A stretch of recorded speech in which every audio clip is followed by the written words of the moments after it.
ಶ್ರೀ ಗುರುಭ್ಯೋ ನಮಃ. ವೀಕ್ಷಕರೇ, ಶನಿ ಗ್ರಹ ಯಾವತ್ತೂ ಅಷ್ಟೇ ಧರ್ಮಕಾರಕ, ನ್ಯಾಯಕಾರಕ, ದಂಡಾಧಿಕಾರಕ. ಉಪ್ಪು ತಿಂದವನು ನೀರು ಕುಡಿಲೇಬೇಕು ಎಂಬ ಗಾದೆ ಮಾತಂತೆ ಮಾಡಿರ್ತಕ್ಕಂಥ ಕೆಲಸಗಳು ನೀವು ಪಶ್ಚಾತ್ತಾಪ ಪಡುವಂತ ಸಮಯ ಇದು. ಜುಲೈ 27ರಿಂದ ಡಿಸೆಂಬರ್ 11ನೇ ತಾರೀಕುವರೆಗೂ ಈ ಒಂದು ಕಾಲಾವಧಿಯಲ್ಲಿ ದಯವಿಟ್ಟು ಸರ್ಕಾರನು ಸಹ ಕಾರ್ಮಿಕರಿಗೆ, ರೈತರಿಗೆ, ವಿದ್ಯಾರ್ಥಿಗಳಿಗೆ ಅನುಕೂಲ ಮಾಡಿಕೊಡಿ. ನ್ಯಾಯದ ಪರ ಚಿಂತನೆಗಳನ್ನ ಮಾಡಿ, ಅನ್ಯಾಯ ಮಾಡಕ್ ಹೋಗ್ಬೇಡಿ. ಅದ್ರ ಪ್ರತಿರೂಪವಾಗಿ ಶನಿ ಮಹಾತ್ಮರು ನಿಮಗೆ ಸಮಸ್ಯೆ ಕೊಡ್ತಾನೆ. ಯಾಕಂದ್ರೆ ಶನಿ ಗ್ರಹ ವಕ್ರನಾಗಿದ್ದಾನೆ ಮೀನ ರಾಶಿಯಲ್ಲಿ. ಗುರು ಬ್ರಹ್ಮಸ್ಪತಿಯೇ ನಮಃ. ಹರಿ ಓಂ. ನಮಸ್ಕಾರ ಪ್ರಿಯ ವೀಕ್ಷಕರೇ, ನಾನು ನಿಮ್ಮ ವಿಶ್ವಾನಂದ ಆಚಾರ್ಯ. ನಮ್ಮ ನವಗ್ರಹ ಯೂಟ್ಯೂಬ್ ಚಾನಲ್ಗೆ ಸ್ವಾಗತ, ಸುಸ್ವಾಗತ ವೀಕ್ಷಕರೇ. ಈ ಒಂದು ದಿನ ಶನಿ ಗ್ರಹ, ಶನಿ ಮಹಾತ್ಮರು ಮೀನ ರಾಶಿಯಲ್ಲಿ ಸಂಚರಿಸ್ತಕ್ಕಂಥ ಶನಿ ಗ್ರಹ ವಕ್ರಿ ಆಗ್ತಿದ್ದಾನೆ. ವಕ್ರಿ ಅಂತಂದ್ರೆ ಹಿಮ್ಮುಖ ಚಲನ. ಏನು ಕ್ಲಾಕ್ ವೈಸ್ ಇಷ್ಟು ದಿನ ಕ್ಲಾಕ್ ವೈಸ್ ಹೋಗ್ತಿದ್ನೋ, ಈಗ ಹಿಮ್ಮುಖವಾಗಿ ರೆಟ್ರೋಗ್ರೇಡ್ ಅಂದ್ರೆ ಹಿಮ್ಮುಖವಾಗಿ ಚಲನೆ ಮಾಡ್ತಾ ಇರ್ತಾನೆ. ಜುಲೈ 27ರಿಂದ ಡಿಸೆಂಬರ್ 11ನೇ ತಾರೀಕುವರೆಗೂ ಶನಿ ಗ್ರಹ ವಕ್ರನಾಗಿರ್ತಾನೆ. ಆಗ ಫಲಾಫಲಗಳು 12 ಲಗ್ನ ಜಾತಕದವರಿಗೆ ಶನಿ ವಕ್ರನಾಗಿರೋದ್ರಿಂದ ಯಾವ ರೀತಿ ಫಲಾಫಲಗಳು ಕೊಡ್ತಾನೆ ಅಂತ ಈ ಒಂದು ಸಂಚಿಕೆಯಲ್ಲಿ ನೋಡ್ತಾ ಹೋಗೋಣ. ಮೊದಲಿಗೆ ಮೇಷಲಗ್ನ ಜಾತಕದವರಿಗೆ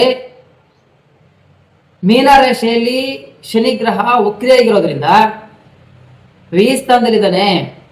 ಮೇಷರಾಶಿಯವರಿಗೆ ವ್ಯಯ ಸ್ಥಾನದಲ್ಲಿ ಶನಿ ಗ್ರಹ ಇರೋದ್ರಿಂದ ಸ್ವಲ್ಪ ಸೋಮಾರಿತನ ಹೆಚ್ಚಾಗ್ತದೆ. ಯಾವುದೇ ಒಂದು ಕೆಲಸ ಕಾರ್ಯಗಳು ಮಾಡಬೇಕಾದ್ರೆ ವಿಲಾಸಿ, ಇಂಟ್ರೆಸ್ಟ್ ಇರೋದಿಲ್ಲ, ಆಯಾಸ, ಕೆಲಸದ ಮೇಲೆ ಇಂಟ್ರೆಸ್ಟ್ ಇಲ್ದಿರ ವೇಸ್ಟ್ ಮಾಡ್ತಕ್ಕಂಥದ್ದು, ಯಾವಾಗ ನಿದ್ದೆ ಮೂಡಲ್ಲಿ ಇರ್ತಕ್ಕಂಥದ್ದು, ಆಲಸ್ಯ ಜೀವನ ಅನುಭವಿಸ್ತಾ ಇರ್ತೀರ. ಅದರಲ್ಲೂ ವಿಶೇಷವಾಗಿ ಖರ್ಚು ವೆಚ್ಚಗಳ ಬಗ್ಗೆ ನಿಗಾ ವಹಿಸ್ಬೇಕು. ಯಾಕಂದ್ರೆ ವ್ಯಯಸ್ಥಾನ ಅಂತಂದ್ರೆ ವ್ಯಯ ಮಾಡ್ತಕ್ಕಂಥವ್ನು. ಎಲ್ಲ ವ್ಯವಹಾರಗಳಲ್ಲೂ ಸ್ವಲ್ಪ ಈಗಾಗಲೇ 7.5 ನಡೀತಾ ಇರೋದ್ರಿಂದ ಸ್ವಲ್ಪ ಕಷ್ಟನೇ ಇರ್ತೈತೆ. ಬಟ್ ಆದ್ರೆ ನೀವು ಯಾವ್ಯಾವ ತಪ್ಪುಗಳು ಮಾಡಿದ್ರಿ 7.5 ನಡೀತಕ್ಕಂಥ ಸಮಯದಲ್ಲಿ ಶನಿ ಮೀನ ರಾಶಿಗೆ ಬಂದಾಗ ಯಾವ ರೀತಿ ಸಮಸ್ಯೆಗಳು ನಿಮ್ಗೆ ಉದ್ಭವ ಆಗ್ತಿತ್ತೋ, ಈ ಒಂದು ದಿನಗಳಿಂದ ನೀವು ಮಾಡ್ತಕ್ಕಂಥ ಸಮಸ್ಯೆಗಳನ್ನ ರೀಕಾಲ್ ಮಾಡ್ಕೊಂತೀರಾ. ಎಲ್ಲಿ ತಪ್ಪು ಮಾಡಿದ್ದೀನಿ, ಎಲ್ಲಿ ಹಿಡಿದಿದ್ದೀನಿ ಅಂತೇಳಿ ನೀವೇ ನೋಡ್ಕೊಂಡು ಪಶ್ಚಾತ್ತಾಪ ಪಡುವಂತ ಸಮಯ ಇದು. ಅದೇ ರೀತಿಯಾಗಿ ಮನಸ್ಸನ್ನು ನಿಯಂತ್ರಣವಾಗಿ ಇಟ್ಕೊಳ್ಳಿ. ಆರೋಗ್ಯದ ಕಡೆ ಗಮನ ಕೊಡಿ. ಎಲ್ಲಾ ವ್ಯವಹಾರಗಳಲ್ಲೂ ಸ್ವಲ್ಪ ಬರ್ತಕ್ಕಂಥ ಲಾಭದಲ್ಲಿ ಶನಿ ಗ್ರಹ ಮಂದನಾಗಿ ಸ್ವಲ್ಪ ಲೇಟ್ ಆಗಿ ಮಾಡ್ತಕ್ಕಂಥದ್ದು, ನಿಧಾನಗತಿ ಏಳಿಗೆಯನ್ನ ತೋರಿಸ್ತಾ ಇರ್ತಾನೆ. ನೆಕ್ಸ್ಟ್ ಈಗ ವೃಷಭ ಲಗ್ನ ಜಾತಕದವರಿಗೆ ಶನಿ ಗ್ರಹ ಮೀನ ರಾಶಿಯಲ್ಲಿ ವಕ್ರಸ್ಥಾನ ಹಿಮ್ಮುಖ ಚಲನೆಯಿಂದ 11ನೇ ಸ್ಥಾನದಲ್ಲಿ ಲಾಭ ಸ್ಥಾನದಲ್ಲಿ ಇರೋದ್ರಿಂದ, ಅಂದ್ರೆ ಲಾಭದಲ್ಲಿ ಸ್ವಲ್ಪ ವಕ್ರನಾದಾಗ ಆಲ್ರೆಡಿ ಶನಿ ಗ್ರಹ ಮಂದಕಾರಕ, ಅದರಲ್ಲೂ ವಕ್ರನಾಗಿದ್ದಾಗ ಹಿಮ್ಮುಖವಾಗಿ ಒಂಥರ ಮಂದಗತಿಯಾಗಿರ್ತದೆ. ನಿಮ್ಮ ಎಲ್ಲಾ ಲಾಭ ವ್ಯವಹಾರಗಳಲ್ಲೂ ಸ್ವಲ್ಪ ಮಂದಗತಿಯಾಗಿರ್ತದೆ. ಲಾಭ ಬರುತ್ತೆ, ಲೇಟ್ ಆಗಿ ಬರುತ್ತೆ. ಯಾವುದೇ ಒಂದು ವ್ಯಾಪಾರ ವ್ಯವಹಾರಗಳನ್ನು ಮಾಡಬೇಕಾದ್ರೆ ಸ್ವಲ್ಪ ಯೋಚನೆ ಮಾಡಬೇಕಾಗ್ತದೆ. ಇಲ್ಲಂತಂದ್ರೆ ಆ ವ್ಯವಹಾರಗಳಲ್ಲಿ ಸ್ವಲ್ಪ ಕುಂಠಿತ ಆಗ್ಬೋದು, ಅಂದ್ರೆ ಸ್ವಲ್ಪ ತಪ್ಪು ನಿರ್ಧಾರಗಳು ತಗೊಂತಕ್ಕಂಥದ್ದಿದೆ. ಲಾಭದಲ್ಲಿ ಇದ್ರೂ ಸಹ ಮಂದಗತಿ ಆಗಿರೋದ್ರಿಂದ, ಶನಿ ಮಹಾತ್ಮರ ಪ್ರಭಾವ ಮಂದಗತಿ ಇರೋದ್ರಿಂದ ಸ್ವಲ್ಪ ಲೇಟ್ ಆಗ್ತಕ್ಕಂಥದ್ದು, ಸ್ವಲ್ಪ ಮಂದಗತಿ ಆಗ್ತಕ್ಕಂಥದ್ದು. ವ್ಯವಹಾರಗಳಲ್ಲಿ ಲಾಭ ಬರುತ್ತೆ, ಬಟ್ ಟೈಮ್ ಸರಿಯಾಗಿ ದುಡ್ಡು ಬರಲ್ಲ. ಅದು ಬರೋದು ಈ ಒಂದು ಟೈಮ್ ಆದ್ಮೇಲೆ, ಏನು ಜುಲೈ 27ರಿಂದ ಡಿಸೆಂಬರ್ 11ರ ನಂತರ ನಿಮ್ಗೆ ಬರ್ತಕ್ಕಂಥದ್ದು ಲೇಟ್ ಆಗಿ ಸಿಗುವಂತ ಚಾನ್ಸಸ್ ಇದೆ. ಹಾಗಾಗಿ ನೀವೇನ್ ಮಾಡ್ಬೇಕು, ಪ್ರಯತ್ನ ಹೆಚ್ಚಾಗಿ ಮಾಡ್ಬೇಕು. ಮಂದಗತಿಯಾಗಿರೋದ್ರಿಂದ, ಲಾಭದಲ್ಲಿರೋದ್ರಿಂದ ಪ್ರಯತ್ನ ಪಟ್ಟರೆ ಫಲ ಸಿಗುವಂತ ಚಾನ್ಸಸ್ ತುಂಬಾ ಚೆನ್ನಾಗಿದೆ. ವ್ಯಾಪಾರ ವ್ಯವಹಾರಗಳಲ್ಲಿ, ಅದೃಷ್ಟದಲ್ಲಿ, ಲಾಭ ಸ್ಥಾನಗಳಲ್ಲಿ ನಿಮ್ಗೆ ಏನಾದರೂ ಕಮಿಟ್ಮೆಂಟ್, ನೀವು ಮಾಡ್ತಕ್ಕಂಥ ಕಮಿಟ್ಮೆಂಟ್ ಏನಿರುತ್ತೋ ಅದನ್ನ ಹೆಚ್ಚಿನ ಪ್ರಯತ್ನ ಮಾಡಿದ್ದೆ ಆದ್ರೆ ಸ್ವಲ್ಪ ಬೇಗ ಹೊಲಿತಾನೆ. ಯಾಕಂದ್ರೆ ಮರಳಿ ಪ್ರಯತ್ನ ಮಾಡಿದ್ದೆ ಆದ್ರೆ ಸಕ್ಸಸ್ ಕೊಡ್ತಕ್ಕಂಥವ್ನು ಶನಿ ವಕ್ರನಾದ್ರೂ ಸಹ ಸ್ವಲ್ಪ ಎಫೆಕ್ಟ್ ಜಾಸ್ತಿ ಆದ್ರೆ ಬೇಗ ಹೊಲಿತಾನೆ. ನೆಕ್ಸ್ಟ್ ಅದೇ ರೀತಿಯಾಗಿ ಮಿಥುನ ಲಗ್ನ ಜಾತಕದವರಿಗೆ ಶನಿ ಗ್ರಹ ಮೀನ ರಾಶಿಯಲ್ಲಿ ವಕ್ರಿ ಆಗಿರೋದ್ರಿಂದ, ಈ ಒಂದು ಸಮಯದಲ್ಲಿ 10ನೇ ಸ್ಥಾನದಲ್ಲಿ ವಕ್ರಿ ಆಗಿರೋದ್ರಿಂದ, ಅಂದ್ರೆ 3ನೇ ದೃಷ್ಟಿ ಬೇರೆ ಬೀಳ್ತಾ ಇರೋದ್ರಿಂದ ಸ್ವಲ್ಪ ನಿಮ್ಮ ಕೆಲಸ ಕಾರ್ಯಗಳಲ್ಲಿ ಸ್ವಲ್ಪ ಲೇಟ್ ಆಗ್ತಕ್ಕಂಥದ್ದು. ಉದ್ಯೋಗಕ್ಕೋಸ್ಕರ ಯಾರಾದ್ರೂ ಹುಡುಕ್ತಾ ಇದ್ರೆ ಅವರಿಗೆ ಉದ್ಯೋಗದಲ್ಲಿ ಸ್ವಲ್ಪ ವಿಳಂಬ ಆಗ್ತದೆ. ಈಗಾಗಲೇ ಉದ್ಯೋಗ ಮಾಡ್ತಾ ಇದ್ರೆ ನಿಮಗೆ ಇಷ್ಟು ದಿನ ಕಾಣಿಸ್ತಾರೆ ಅಂತಂದ್ರೆ ಸ್ವಲ್ಪ ನಿಮ್ಮ ಬಾಸ್ಗಳು, ನಿಮ್ಮ ಮೇಲಾಧಿಕಾರಿ ನಿಮ್ಗೆ ಕಿರುಕುಳ ಕೊಡ್ತಕ್ಕಂಥದ್ದು, ಈ ರೀತಿ ಒಂದು ಸಮಸ್ಯೆಗಳಾಗ್ತದೆ. ಸ್ವಲ್ಪ ಶನಿ ಗ್ರಹ ಶಾಂತಿ ಮಾಡ್ಕೊಂಡಿದ್ದಾದ್ರೆ ಒಳಿತಾಗುತ್ತೆ. ಸಮಾಜದಲ್ಲಿ ನಿಮ್ಮ ನೇಮು ಫೇಮು ಸ್ವಲ್ಪ ಕುಗ್ಬೋದು. ನಿಮ್ಮ ಕೀರ್ತಿ ಯಶಸ್ಸಿಗೆ ಸ್ವಲ್ಪ ಧಕ್ಕೆ ಉಂಟಾಗ್ಬೋದು. ಯಾಕಂದ್ರೆ ವಕ್ರಿ ಆಗಿದ್ದಾನೆ ಅಲ್ಲಿ. ವಕ್ರಿ ಆಗಿದ್ದಾಗ ಆ ಫಲಗಳು ವಿರುದ್ಧ ಫಲಗಳು ಸಿಗುತ್ತೆ. ಹಾಗಾಗಿ ನಿಮ್ಗೆ ಅದರ ಪ್ರಭಾವ ನಿಮ್ಮ ಮೇಲೆ ಬಿದ್ದು ಸಮಾಜದಲ್ಲಿರ್ತಕ್ಕಂಥ ಸ್ಥಾನಮಾನ, ಯಶಸ್ಸು ಸ್ವಲ್ಪ ಅದ್ರಲ್ಲಿ ಧಕ್ಕೆ ಉಂಟಾಗ್ಬೋದು. ಯಾರಿಗಾದ್ರೂ ಉದ್ಯೋಗ ಟ್ರೈ ಮಾಡ್ತಿದ್ರೆ ಈ ಒಂದು ಸಮಯದಲ್ಲಿ ಉದ್ಯೋಗಕ್ಕೆ ವಿಳಂಬ ಆಗ್ತದೆ, ಸಿಗೋದಿಲ್ಲ. ಉದ್ಯೋಗ ಮಾಡ್ತಿದ್ದವ್ರಿಗೆ ನಿಮ್ಮ ಮೇಲಾಧಿಕಾರಿಗಳಿಂದ, ನಿಮ್ಮ ಸಹೋದ್ಯೋಗಿಗಳಿಂದ ಸ್ವಲ್ಪ ಕಿರುಕುಳಾಗಿ ಸ್ವಲ್ಪ ಹೆಚ್ಚು ಕಮ್ಮಿ ಆಗ್ಬೋದು ಮಿಥುನ ಲಗ್ನ ಜಾತಕದವರಿಗೆ. ಅದೇ ರೀತಿಯಾಗಿ ನೆಕ್ಸ್ಟ್ ಈಗ ಕರ್ಕಾಟಕ ಲಗ್ನ ಜಾತಕದವರಿಗೆ, ಕರ್ಕಾಟಕ ಲಗ್ನ ಜಾತಕದವರಿಗೆ ಮೀನ ರಾಶಿಯಲ್ಲಿ ಶನಿ ಗ್ರಹ ವಕ್ರನಾಗಿರೋದ್ರಿಂದ ಹಿಮ್ಮುಖ ಚಲನೆಯಿಂದ 9ನೇ ಸ್ಥಾನ, 9ಮ ಸ್ಥಾನ, ಭಾಗ್ಯ ಸ್ಥಾನದಲ್ಲಿ ಸ್ವಲ್ಪ ಭಾಗ್ಯಗಳಲ್ಲಿ ಹಿನ್ನಡೆ ಆಗ್ಬೋದು. ನಿಮ್ಮ ತಂದೆ ಕಡೆಯಿಂದ ಭಾಗ್ಯ ಸ್ವಲ್ಪ ಲೇಟ್ ಆಗ್ತಕ್ಕಂಥದ್ದು. ಅದೇ ಒಂದು ಕೆಲಸ ಕಾರ್ಯಗಳಲ್ಲಿ ಬಂಧು ಮಿತ್ರಗಳು ನಿಮಗೆ ಸಮಯಕ್ಕೆ ಸರಿಯಾಗಿ ಬಂದು ಸಹಾಯ ಮಾಡೋದಿಲ್ಲ. ನೀವು ಅನ್ಕೊಂಡಿರ್ತಕ್ಕಂಥ ಎಕ್ಸ್ಪೆಕ್ಟೇಷನ್ಗೆ ಅವರು ಸ್ಪಂದಿಸಲ್ಲ, ಲೇಟಾಗಿ ಬರ್ತಕ್ಕಂಥದ್ದು. ಎಲ್ಲ ಕೆಲಸ ಕಾರ್ಯಗಳು ಆದ್ಮೇಲೆ ಲೇಟಾಗಿ ಬರ್ತಕ್ಕಂಥ ತೋರಿಸ್ತದೆ. ಸಮಯಕ್ಕೆ ಸರಿಯಾಗಿ ಹಣದ ವ್ಯವಹಾರಗಳು ಸ್ವಲ್ಪ ಸಮಯಕ್ಕೆ ಸರಿಯಾಗಿ ಬರದೇ ಇರ್ತಕ್ಕಂಥದ್ದು. ಅದೇ ರೀತಿಯಾಗಿ 9ರ ಫಲ, ಭಾಗ್ಯಸ್ಥಾನದ ಫಲ ಯಾವ ರೀತಿ ಇರುತ್ತಪ್ಪ ಅಂದ್ರೆ ನಿಮ್ಮ ಹೈಯರ್ ಎಜುಕೇಶನ್, ಉನ್ನತ ವಿದ್ಯಾಭ್ಯಾಸಗಳು ಸ್ವಲ್ಪ ಅಡೆತಡೆಗಳಾಗ್ಬೋದು. ಏನಾದ್ರೂ ಎಕ್ಸಾಮ್ ಬರೀತಿದ್ರೆ ಮತ್ತೆ ಇನ್ನೊಂದ್ಸತಿ ಎಕ್ಸಾಮ್ ಬರ್ಸಂಗ್ ಮಾಡ್ತಾನೆ. ಹೆಚ್ಚಾಗಿ ಎಫೆಕ್ಟ್ ಹಾಕಿ ಉನ್ನತ ವಿದ್ಯಾಭ್ಯಾಸ ಮಾಡ್ತಕ್ಕಂಥವ್ರು ಸ್ವಲ್ಪ ಏನು 80% ಆಗ್ತಿದ್ರೆ ಎಫೆಕ್ಟ್, 100% ಮರುಳಿ ಎಫೆಕ್ಟ್ ಹಾಕಿದ್ರೆ ಸ್ವಲ್ಪ ಸಕ್ಸಸ್ ಕಾಣಿಸ್ತೀರಾ. ಅದೇ ರೀತಿಯಾಗಿ ದೂರದ ಪ್ರಯಾಣ ಮಾಡಬೇಕು ಅಂತೇಳಿ ಈ ಒಂದು ಜುಲೈ 27ರಿಂದ ಡಿಸೆಂಬರ್ 11ನೇ ತಾರೀಕು ಒಳಗಡೆ ನೀವೇನಾದ್ರೂ ಪ್ಲಾನ್ ಮಾಡ್ಕೊಂಡಿದ್ರೆ, ಎಲ್ಲಾದ್ರೂ ಒಂದು ದೂರದ ಪ್ರಯಾಣ, ಪ್ರವಾಸ, ಟ್ರಿಪ್ ಹೋಗ್ಬೇಕು ಅನ್ಕೊಂಡು ಏನಾದ್ರು ಅನ್ಕೊಂಡಿದ್ರೆ ಅದಕ್ಕೆ ಸ್ವಲ್ಪ ವಿಳಂಬ ಆಗ್ತಕ್ಕಂಥದ್ದು. ದೂರದ ಪ್ರಯಾಣಕ್ಕೆ ಸ್ವಲ್ಪ ಧಕ್ಕೆ ಉಂಟಾಗ್ತದೆ, ಲೇಟ್ ಆಗ್ತದೆ ಮಾಡೋದಕ್ಕೆ. ಕೆಲವರು ಯಾರೋ ಒಬ್ರು ಬೇಡ ಅಂತೇಳಿ ಪೋಸ್ಟ್ಪೋನ್ ಮಾಡ್ತಕ್ಕಂಥದ್ದು, ಯಾವುದೋ ಒಂದು ಸಮಸ್ಯೆ ಬಂದು ಪೋಸ್ಟ್ಪೋನ್ ಮಾಡ್ತಕ್ಕಂಥದ್ದಿದೆ. ಸಿಂಹ ಲಗ್ನ ಜಾತಕದವರಿಗೆ, ಸಿಂಹ ಲಗ್ನ ಜಾತಕದವರಿಗೆ ಅಷ್ಟಮ ಸ್ಥಾನದಲ್ಲಿ ಮೀನ ರಾಶಿಯಲ್ಲಿ ಶನಿ ಗ್ರಹ ವಕ್ರಿಯಾಗಿರೋದ್ರಿಂದ, ಅಂದ್ರೆ ಸಿಂಹ ರಾಶಿಯ ಶತ್ರುಗ್ರಹ ಇರ್ತಕ್ಕಂಥ ಶನಿ ಗ್ರಹ ಅಷ್ಟಮದಲ್ಲಿ ಸಂಚರಿಸ್ತಾ ಇರೋದ್ರಿಂದ ಸ್ವಲ್ಪ ಭಯದ ವಾತಾವರಣ ಇರ್ತೈತೆ. ಈಗಾಗಲೇ ಯಾರಾದ್ರೂ ಕಾಯಿಲೆ ತುತ್ತಾಗಿದ್ರೆ ಅಂಥವ್ರಿಗೆ ನನ್ನ ಆಯುಸ್ ಏನಪ್ಪ ಆಗುತ್ತೆ ಅಂತ ಭಯ, ಭೀತಿ, ಒಂದು ಆಯುಸ್ಸಿನ ಮೇಲೆ ಅವ್ರಿಗೆ ಡೌಟ್ ಬರ್ತಕ್ಕಂಥದ್ದು ಕಾಣಿಸ್ತಿದೆ. ನೋಡಿ, ಎಣ್ಣೆ ಮನೆ ರಹಸ್ಯವಾದಂಥ ಮನೆ.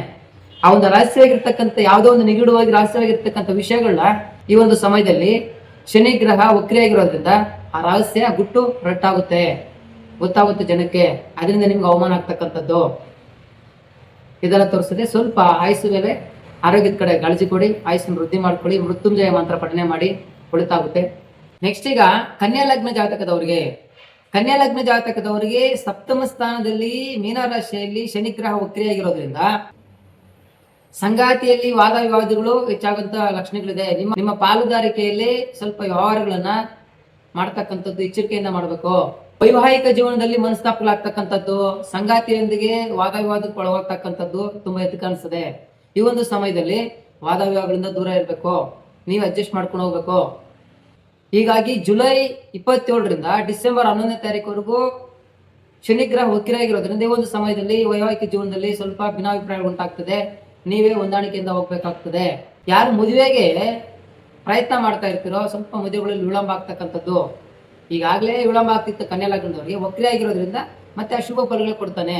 ಸಮಾಜದಲ್ಲಿ ಸಾರ್ವಜನಿಕರೊಂದಿಗೆ ಮನಸ್ತಾಪಗಳು ಉಂಟಾಗ್ತಕ್ಕಂಥದ್ದು ತೋರಿಸ್ತದೆ. ಸ್ವಲ್ಪ ಎಚ್ಚರಿಕೆಯಿಂದ ವ್ಯವಹಾರ ಮಾಡಬೇಕು, ಮನಸ್ತಾಪಗಳು ಮಾಡ್ಕೊಳ್ಳೇಬಾರ್ದು. ತುಲಾ ಲಗ್ನ ಜಾತಕದವರಿಗೆ ನೋಡಿ, ತುಲಾ ಲಗ್ನ ಜಾತಕದವರಿಗೆ ಮೀನ ರಾಶಿಯಲ್ಲಿ ಶನಿ ಗ್ರಹ ವಕ್ರಿಯಾಗಿರೋದ್ರಿಂದ ಷಷ್ಠಮ ಸ್ಥಾನ, 6ನೇ ಸ್ಥಾನ, ಆ ಸ್ಥಾನನೇ ಸೂಚಿಸುತ್ತೆ ರೋಗ, ಸಾಲ, ದ್ವೇಷ ಒಳಗಾಗ್ತಕ್ಕಂಥದ್ದು. ಲಗ್ನ ಜಾತಕದವರು ಈ ಒಂದು ಸಮಯದಲ್ಲಿ ಈ ರೋಗ ಬಾಧೆ, ಸಾಲ ಬಾಧೆ, ದ್ವೇಷ ಬಾಧೆಯಿಂದ ಸ್ವಲ್ಪ ದೂರ ಇರಬೇಕು.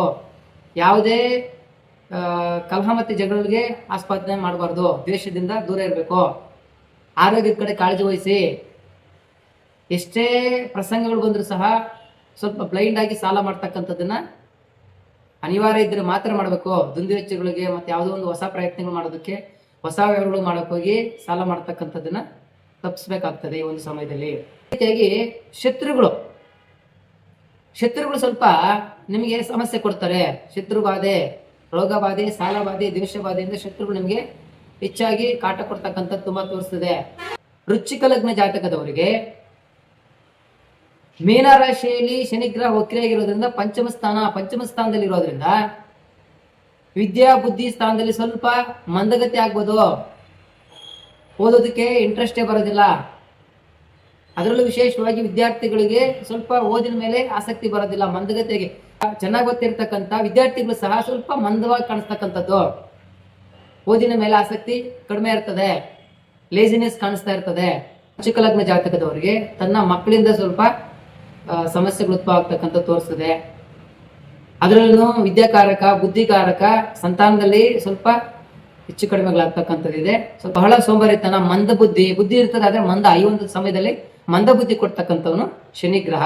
ಹಾಗಾಗಿ ಶನಿ ಮಹಾತ್ಮರಿಗೆ ಸ್ವಲ್ಪ ಶಾಂತಿ ಮಾಡ್ಕೊಂಡು ಹೋಗಿದೆ ಆದ್ರೆ ಅನುಕೂಲ ಆಗುತ್ತೆ. ಧನುಸ್ಸು ಲಗ್ನ ಜಾತಕದವರಿಗೆ ಶನಿ ಗ್ರಹ ಚತುರ್ಥ ಭಾವದಲ್ಲಿ ಮೀನ ರಾಶಿಯಲ್ಲಿ ವಕ್ರಿಯಾಗಿರೋದ್ರಿಂದ, ಅಂದ್ರೆ ಹಿಮ್ಮುಖ ಚಲನೆಯಿಂದ ಧನುಸ್ಸು ಲಗ್ನ ಜಾತಕದವರಿಗೆ ಸ್ವಲ್ಪ ತಾಯಿಯ ಆರೋಗ್ಯದ ಕಡೆ ಗಮನ ಕೊಡಬೇಕು. 4ನೇ ಸ್ಥಾನ ಸುಖ ಸ್ಥಾನ, ವಾಹನ ಸ್ಥಾನ, ಆಸ್ತಿ ಸ್ಥಿರಾಸ್ತಿಗಳಲ್ಲಿ ಸ್ವಲ್ಪ, ಹಾಗಾಗಿ ತಾಯಿಯ ಆರೋಗ್ಯದ ಕಡೆ ಗಮನ ಕೊಡಬೇಕು. ತಾಯಿಯ ಆರೈಕೆ ಮಾಡಿ. ತಾಯಿಗೆ ಈ ಕೀಲು ಬಾಧೆಗಳು, ಕೀಲು ನೋವು ಅಥವಾ ಗ್ಯಾಸ್ಟ್ರಿಕ್ ಸಮಸ್ಯೆ, 4ನೇ ಸ್ಥಾನ ಅಂದ್ರೆ ಹೊಟ್ಟೆ ಸ್ಥಾನಕ್ಕೆ ಸಂಬಂಧಪಟ್ಟಂಗೆ ಸಮಸ್ಯೆಗಳಾಗುವಂತ ಚಾನ್ಸಸ್ ಇದೆ. ಅವರ ಆರೋಗ್ಯದ ಕಡೆ ಕಾಳಜಿ ವಹಿಸಿ ಅವ್ರ ಸೇವೆ ಮಾಡಿ, ಒಳಿತಾಗುತ್ತೆ. ಅದೇ ರೀತಿಯಾಗಿ ವಾಹನ ನಿಮ್ಮ ಪದೇ ಪದೇ ರಿಪೇರಿ ಬರ್ತಕ್ಕಂಥ ತೋರಿಸ್ತದೆ. ಈ ಒಂದು ಸಮಯದಲ್ಲಿ ವಾಹನ ತೆಗಿಲೇಬಾರದು ಧನುಸ್ಸು ಲಗ್ನ ಜಾತಕದವರು. ಅದರಲ್ಲೂ ವಿಶೇಷವಾಗಿ ನಿಮ್ಮ ಆಸ್ತಿ ಸ್ಥಿರಾಸ್ತಿಗಳಲ್ಲಿ ಲಾಭದ ಕೊರತೆ ಉಂಟಾಗ್ತದೆ. ಮನೆಯಲ್ಲಿ ವಾತಾವರಣ ಬಿಗಿನ ವಾತಾವರಣ ಇರ್ತೈತೆ. ಮಕರ ಲಗ್ನ ಜಾತಕದವರಿಗೆ ಶನಿ ಗ್ರಹ ಮೀನ ರಾಶಿಯಲ್ಲಿ ವಕ್ರಿಯಾಗಿರೋದ್ರಿಂದ, ಅಂದ್ರೆ ತೃತೀಯ ಭಾವದಲ್ಲಿ ಇರೋದ್ರಿಂದ ಧೈರ್ಯ, ವೀರ್ಯ, ಸ್ಥೈರ್ಯದಲ್ಲಿ ಸ್ವಲ್ಪ ಕೊರತೆ ಆಗ್ತದೆ. ಆತ್ಮವಿಶ್ವಾಸದ ಕೊರತೆ ಆಗ್ತದೆ. ಅವನು ಧೈರ್ಯವಂತನಾಗಿದ್ರು ಸಹ ಈ ಒಂದು ಸಮಯದಲ್ಲಿ ಕೆಲಸ ಮಾಡೋದಕ್ಕೆ ಇಂಟ್ರೆಸ್ಟ್ ಇರೋದಿಲ್ಲ. ಸ್ವಲ್ಪ ಧೈರ್ಯ ಕೊರತೆ ಉಂಟಾಗ್ತದೆ, ಆತ್ಮವಿಶ್ವಾಸದ ಕೊರತೆ ಉಂಟಾಗ್ತದೆ. ಅಂದ್ರೆ ಸಹೋದರ ಸ್ಥಾನನೂ ಹೌದು. ಹಾಗಾಗಿ ನಿಮ್ಮ ಸಹೋದರರೊಂದಿಗೆ, ಒಡಹುಟ್ಟಿದವರೊಂದಿಗೆ ಯಾವುದೇ ಭಿನ್ನಾಭಿಪ್ರಾಯಗಳಿಗೆ ಬಲೆಯಬಾರದು. ನಿಮ್ಮ ಮಾತುಕತೆ ಮಾಡಬೇಕಾದ್ರೆ ನೆಕ್ಸ್ಟ್ ಈ ಒಂದು ಸಮಯ ಬಿಟ್ಟು ನೆಕ್ಸ್ಟ್ ಮಾಡ್ಕೊಳ್ಳಿ. ಈಗಾಗಲೇ ಮಕರ ಲಗ್ನ ಜಾತಕದವರಿಗೆ ಸಹೋದರರೊಂದಿಗೆ, ಒಡಹುಟ್ಟಿದವರೊಂದಿಗೆ ಆಲ್ರೆಡಿ ಸಮಸ್ಯೆಗಳು ಉದ್ಭವ ಆಗಿರುತ್ತೆ. ಈಗ ವಕ್ರಿ ಆಗಿರೋದ್ರಿಂದ ಅದು ಇನ್ನಷ್ಟು ಅಶುಭ ಫಲಗಳು ಕೊಡ್ತಾ ಇದೆ. ಹಾಗಾಗಿ ಸ್ವಲ್ಪ ಈ ಒಂದು ಸಮಯದಲ್ಲಿ ಸಹೋದರರೊಂದಿಗೆ ವ್ಯವಹಾರಗಳಿಂದ ದೂರ ಇರ್ತಕ್ಕಂಥದ್ದು ಉತ್ತಮ. ಕುಂಭ ಲಗ್ನ ಜಾತಕದವರಿಗೆ ಧನಸ್ಥಾನ ಹೌದು, ಮಾರಕ ಸ್ಥಾನ ಹೌದು, ಮೀನರಾಶಿ. ಆ ಮೀನರಾಶಿಯಲ್ಲಿ ಸಂಚರಿಸುವುದರಿಂದ ಶನಿ ಧನಲಾಭದಲ್ಲಿ ಸ್ವಲ್ಪ ವಿಳಂಬ ಆಗ್ತದೆ, ಲೇಟ್ ಆಗ್ತದೆ. ಹಣಕಾಸಿನ ವ್ಯವಹಾರಗಳಲ್ಲಿ ಮಂದಗತಿಗೆ ಆಗ್ತದೆ. ಟೈಮ್ ಸರಿಯಾಗಿ ನೀವು ಕೊಟ್ಟಿರತಕ್ಕಂಥ ದುಡ್ಡು ಟೈಮ್ ಸರಿಯಾಗಿ ಅವರೇ ಕೊಡೋದಿಲ್ಲ. ನೀವು ಯಾವ್ದ್ರ ಮೇಲೆ ಇನ್ವೆಸ್ಟ್ ಮಾಡ್ಬೇಕಾದ್ರೆ ಸ್ವಲ್ಪ ವಕ್ರಿಯಾಗಿರೋದ್ರಿಂದ ಬ್ಲೈಂಡ್ ಆಗಿ ಎತ್ಕೊಂಡೋಗಿ ಇನ್ವೆಸ್ಟ್ ಮಾಡ್ಬಿಡ್ತೀರಾ. ಈ ಸ್ಪೈಸಿಯಾಗಿ ಏನಾದ್ರು ತಿನ್ಬೇಕಂತಕ್ಕಂಥದ್ದು, ಅವ್ರ ದೇಹಕ್ಕೆ ಹೊಂದಾಣಿಕೆ ಆಗದೆ ಇರತಕ್ಕಂಥ ಆಹಾರನ ಸೇವಿಸ್ತಕ್ಕಂಥದ್ದು, ಸಮಯಕ್ಕೆ ಸರಿಯಾಗಿ ಊಟ ಮಾಡದೇ ಇರ್ತಕ್ಕಂಥದ್ದು, ವಾಕ್ಸ್ಥಾನದಿಂದ ಮಾತಿನಲ್ಲಿ ಸ್ವಲ್ಪ ಸೂಕ್ಷ್ಮವಾಗಿ ಮಾತಾಡ್ತಕ್ಕಂಥದ್ದು, ಕಠೋರವಾಗಿ ನಿಷ್ಠೂರವಾಗಿ ಮಾತಾಡ್ತಕ್ಕಂಥದ್ದಿದೆ. ಸ್ವಲ್ಪ ಮಾತಿನ ಮೇಲೆ ನಿಗಾ ಇದ್ದಷ್ಟು ನಿಮಗೆ ಒಳ್ಳೇದು. ಕಣ್ಣಿನ ತೊಂದರೆ ಉಂಟಾಗ್ತಕ್ಕಂಥ ಸಹ ತೋರಿಸ್ತದೆ. ಸ್ವಲ್ಪ ಆರೋಗ್ಯದ ಕಡೆ ಎಚ್ಚರ ವಹಿಸಿ, ಒಳ್ಳೇದಾಗುತ್ತೆ. ಇನ್ನು ಕೊನೆಯದಾಗಿ ಮೀನ ಲಗ್ನ ಜಾತಕದವರಿಗೆ ತಮ್ಮ ಮೀನ ರಾಶಿಯಲ್ಲಿ ಸ್ವಂತ ಸ್ಥಾನ ಲಗ್ನದಲ್ಲೇ ಶನಿ ಗ್ರಹ ವಕ್ರಿಯಾಗಿರೋದ್ರಿಂದ ನಿಮಗೆ ವಿಪರೀತ ಕೋಪ ಬರುತ್ತೆ, ಸೋಂಬಾರಿತನ ಹೆಚ್ಚಾಗಿ ಕಾಣಿಸ್ತಾ ಇರುತ್ತೆ. ಈಗಾಗಲೇ ಮಂದಗತಿ 7.5 ಮಂದಗತಿಯಾಗಿರತಕ್ಕಂಥ ಶನಿ ಗ್ರಹ ವಕ್ರಿಯಾಗಿರೋದ್ರಿಂದ ಸ್ವಲ್ಪ ಎಲ್ಲಾ ಕೆಲಸ ಕಾರ್ಯಗಳಲ್ಲೂ ಸೋಂಬೇರಿತನ, ಆಯಾಸ ಜೀವನ, ಜುಗುಪ್ಸೆ, ಸ್ವಲ್ಪ ಯಾವುದೇ ಒಂದು ಕೆಲಸ ಕಾರ್ಯಗಳನ್ನು ಮಾಡಬೇಕಾದ್ರೆ ಪದೇ ಇಳಿಸ್ಕೊಂತಕ್ಕಂಥದ್ದು, ಕೆಲಸದ ಮೇಲೆ ಇಂಟ್ರೆಸ್ಟ್ ಇಲ್ಲದೆ ಇರತಕ್ಕಂಥದ್ದು, ಆರೋಗ್ಯ ಸಮಸ್ಯೆ ಇದು ಕಾಣಿಸ್ತದೆ. ಶನಿ ಗ್ರಹ ವಕ್ರಿ ಇದ್ದಾಗ ಎಲ್ಲ ಅಶುಭ ಫಲಗಳೇ ಕೊಡ್ತಾನೆ. ವೀಕ್ಷಕರೇ, ಇದೇ ರೀತಿಯಾಗಿ 12 ಲಗ್ನ ಜಾತಕದವರಿಗೆ ಶನಿ ಗ್ರಹ ಮೀನ ರಾಶಿಯಲ್ಲಿ ವಕ್ರಿನೇ ಆಗಿರೋದ್ರಿಂದ ಯಾವ ರೀತಿ ಫಲಾಫಲಗಳು ಅಂತ ತಿಳ್ಕೊಂಡ್ರಿ. ಅದಕ್ಕೆ ಪರಿಹಾರ ನಾವು ಯಾವ ರೀತಿ ಮಾಡ್ಕೊಬೇಕಪ್ಪ ಅಂತಂದ್ರೆ, ಶನಿ ಮಹಾತ್ಮರನ್ನ ಹೋಲಿಸ್ಕೊಬೇಕು ನಾವು.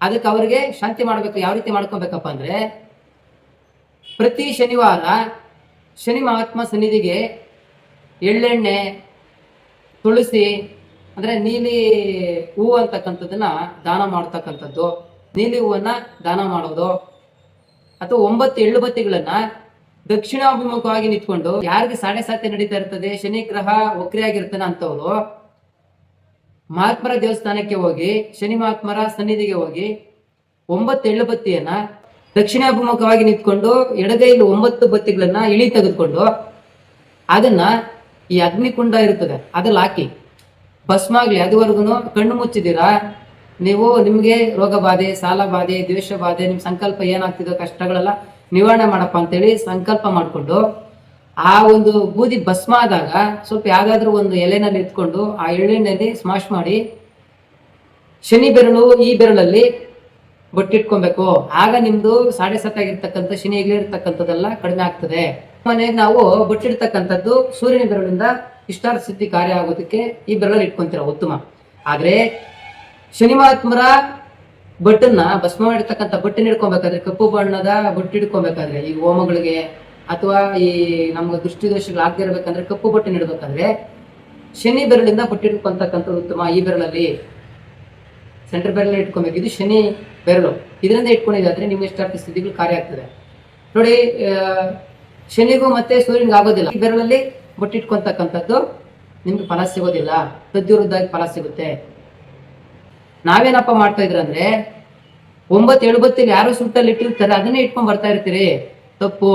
ಇನ್ನೊಂದು ತಪ್ಪು ಏನಪ್ಪ ಮಾಡ್ತಾ ಇದ್ದೀರ ಅಂತಂದ್ರೆ, ಬೆಳಗ್ಗೆನೇ ಹೋಗ್ತಕ್ಕಂಥದ್ದು. ಬೆಳಿಗ್ಗೆ ಹೋದ್ರೆ 7 ಗಂಟೆ ಒಳಗಡೆ ಹೋಗ್ತಕ್ಕಂಥದ್ದು ಉತ್ತಮ. ಸೂರ್ಯ ಉದಯ ಆದ್ಮೇಲೆ ಶನಿವಾರ ನೀವು ಪೂಜೆಗೆ ಹೋಗಿದ್ರೆ ಅಂದ್ರೆ ಫಲ ಸಿಗಲ್ಲ. ಸೂರ್ಯ ವೃತ್ತಿ ಆಗ್ತಿರ್ಬೇಕಾದ್ರೆ ಮಹಾತ್ಮನ ದೇವಸ್ಥಾನಕ್ಕೆ ಹೋದಾಗ ಫಲ ಕಡಿಮೆ ಸಿಗುತ್ತೆ. ಎಸ್ಪೆಷಲಿ ಮಧ್ಯಾಹ್ನ ಅಂತೂ ಹೋಗ್ಲೇಬಾರ್ದು.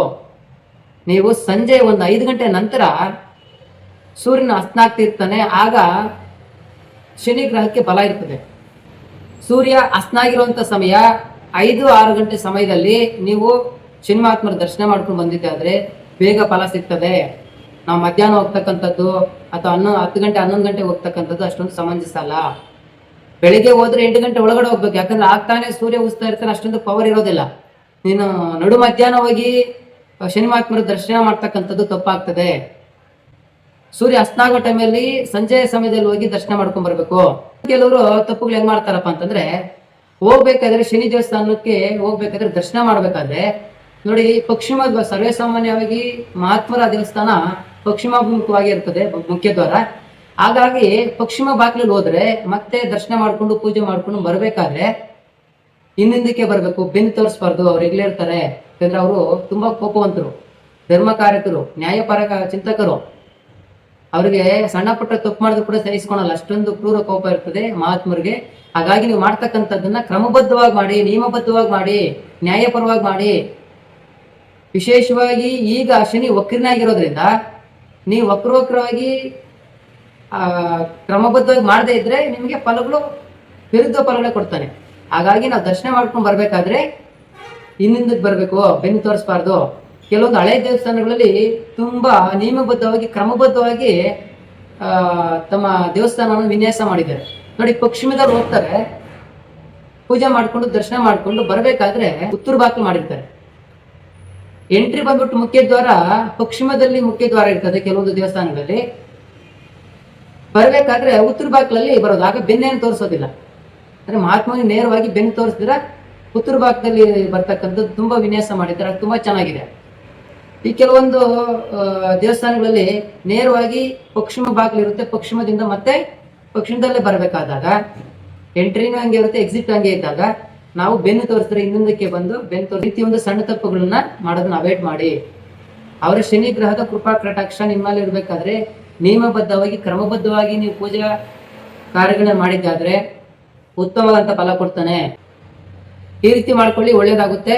ಅದೇ ರೀತಿಯಾಗಿ ಬಡಬಗ್ಗರವರಿಗೆ, ನಿರ್ಗತಿಕರಿಗೆ ಆಹಾರನ ನೀಡಿ, ಅವರಿಗೆ ನೀಲಿ ವಸ್ತ್ರಗಳನ್ನ ದಾನ ಮಾಡಿ, 8 ರೂಪಾಯಿ ಗುರುಕಾಣಿಕೆ ಬರೋ ರೀತಿಯಾಗಿ ದಾನ ಮಾಡಿ. ನಿಮ್ಮ ಶಕ್ತಿ ಅನುಸಾರ 8 ರೂಪಾಯಿ, 8 ರೂಪಾಯಿ, 17 ರೂಪಾಯಿ, 26 ರೂಪಾಯಿ ಅಥವಾ 80 ರೂಪಾಯಿ, 800 ರೂಪಾಯಿ, ಈ ರೀತಿ ನಿಮ್ಮ ಶಕ್ತಿ ಅನುಸಾರ ನೀವು ದಾನ ಮಾಡಿ.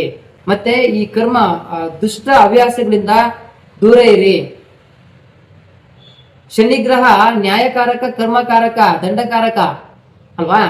ನೀವು ಅಧರ್ಮವಾಗಿ ನಡ್ಕೊಂಡ್ರೆ ಫಲ ವಕ್ರಿಯಾಗಿರೋದ್ರಿಂದ ವಿರುದ್ಧ ಫಲ ಕೊಡ್ತಾನೆ. ಅನ್ಯಾಯವಾಗಿ ನಡ್ಕೊಂಡ್ರೆ ಫಲ ಅನ್ಯಾಯವಾಗಿ ನಿಮ್ಗೂ ಕೊಡ್ತಾನೆ. ಆ ರೀತಿಯಾಗಿ ಮಹಾತ್ಮರ ಸೇವೆ ಮಾಡ್ಬೇಕಾದ್ರೆ ಧರ್ಮವಾಗಿ ನಡ್ಕೊಬೇಕು. ಆ ಯಪ್ನೀಗ ಶನಿ ಮಹಾತ್ಮರು ವಕ್ರಿಯಾಗಿರೋದ್ರಿಂದ ಫಲ ವಕ್ರನಾಗೆ ಕೊಡ್ತಾನೆ. ಸ್ವಲ್ಪ ಹುಷಾರಾಗಿ ಈ ಒಂದು ಶಾಂತಿಗಳು ಮಾಡ್ಕೊಂಡೋಗಿ ಎಲ್ರಿಗೂ ಒಳ್ಳೇದಾಗುತ್ತೆ. ಎಲ್ರಿಗೂ ಒಳ್ಳೇದಾಗ್ಲಿ ಅಂತ ಹೇಳ್ತಾ ನೆಕ್ಸ್ಟ್ ಸಂಚಿಕೆಯಲ್ಲಿ ಸಿಗೋಣ. ಅಲ್ಲಿವರೆಗೂ ನಮಸ್ಕಾರ.